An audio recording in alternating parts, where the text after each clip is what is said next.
Good day, sir. Ito po yung mga natutunan ko sa mga tinalakay niyong lesson. So, dito po muna tayo sa exponential form.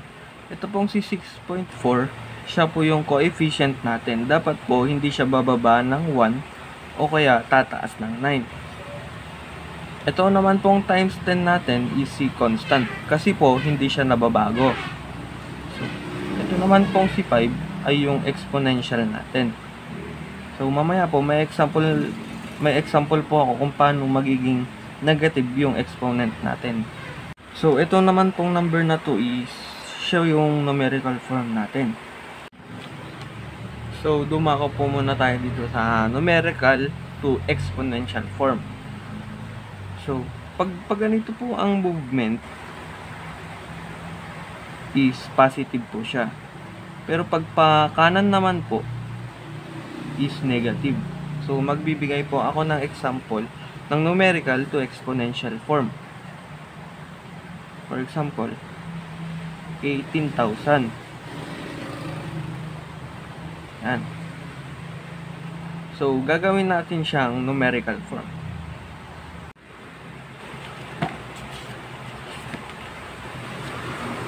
So, hahanapin muna natin dito sa 18,000 si coefficient.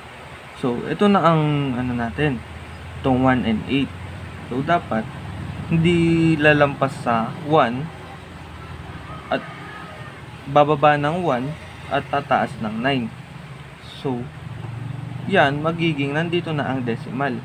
Kasi hindi nga siya tataas sa 9 at hindi rin siya bababa sa 1. So, isusulat na natin dito sa exponential form natin ang 1.8. So, isa na lang ang kulang. So, 'di ba ang move natin pag ganito? So, 'yun ang para mahanap natin si exponent. So, bilangin na natin siya. 1 2 3 4. So, paano 4 ang ang exponent natin? Lalagay natin siya dito. Positive ba siya or negative? Kasi pag ganito ang move sa kaliwa, so positive siya. Yan na po ang exponential form.